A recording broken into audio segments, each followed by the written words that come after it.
Hello, my name is Charles Baker Elliott, and welcome to Today Talk. Here with me today, I have Ambassador Philip Bonzai, Ambassador to Cuba. Good morning, sir. Good morning. And his assistant, Greg Smith. Good to be Mr. here. Smith, how are you? Good. So I guess I'll just dive right into my first question. All right. As ambassador, and obviously an assistant to the ambassador, how important was U.S. policy in determining the direction of the Cuban Revolution? I think you can take this question. Yeah, I forgot. It was very important.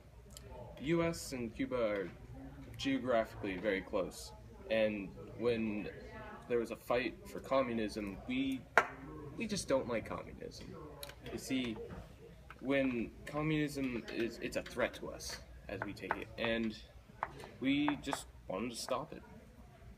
Very interesting.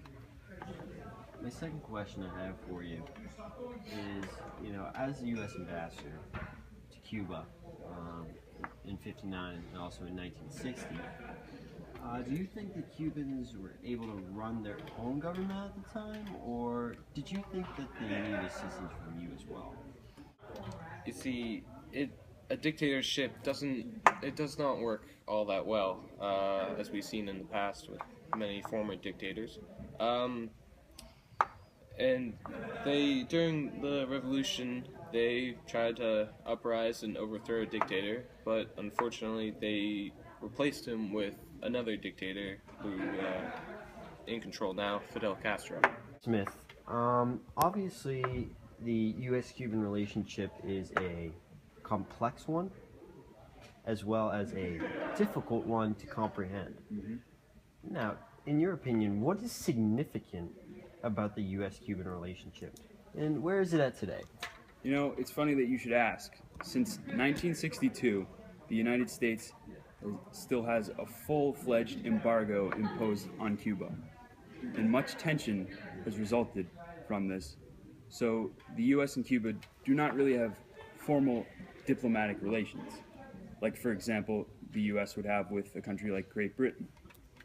The United States government has been talking about potentially removing this embargo in an effort to create formal relations, but as we've seen, no such action has been taken.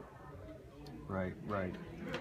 So, Mr. Ambassador, being the ambassador to such a complex relationship as the U.S. and Cuba have, what do you think was the most significant outcome, and how does it pertain to the U.S.? Well, I think it's very interesting that even with pretty much all of U.S. opposing Castro's regime, he has still overthrown Batista, and he is still remaining in power to this day. Right. And about how long has he been in power?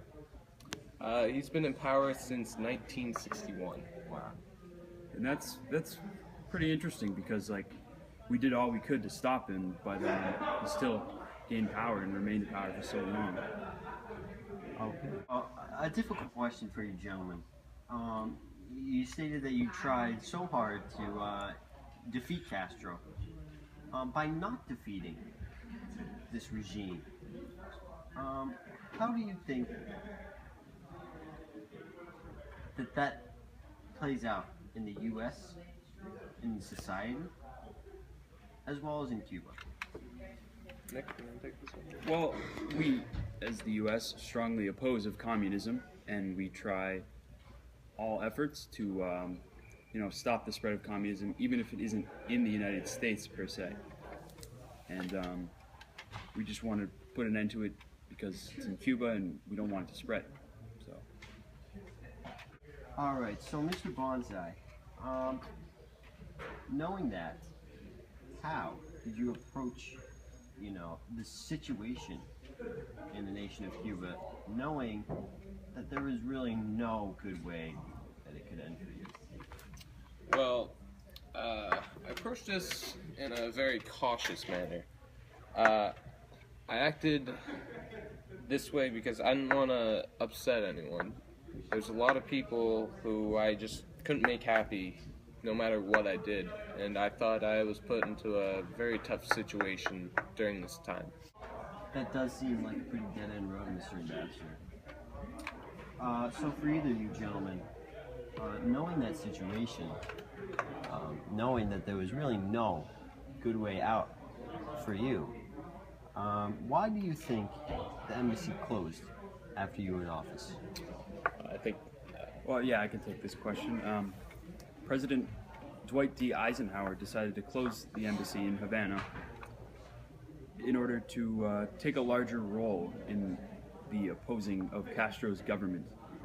Castro demanded that we reduced our staff, and by shutting down the embassy, we agreed to his demand, but this was our way of showing him that we were taking a larger and more direct role in approaching against him. Now, Mr. Smith, do you think, in your opinion, it was the right move to close the embassy? Well, at the time it seemed like a good idea, but looking back, it would be nice to have the embassy open up so we could have some more diplomatic relations current day. And Mr. Ambassador, do you agree? yeah, pretty much I agree with exactly what he said. All right, ready when you are. So, Mr. Ambassador, Mr. Smith, I received recently some news of a breakthrough between the U.S. and Cuba and their relationship. My final question is, could you tell me a little bit more about that? The governments of the U.S. and Cuba have decided to compromise to resume the diplomatic relations that were ended years ago by the revolution. This is a major breakthrough. Wow, you heard it first here on Today Talk. Wow, Mr. Ambassador, Pleasure thank to be you so here. much. Pleasure to Mr. be here. Smith, It's been an honor. thank you. Wow, you heard it first here on Today Talk. My name is Charles Baker Elliott. Tune in next time, where we hear the breakthrough between U.S. and Cuba relations.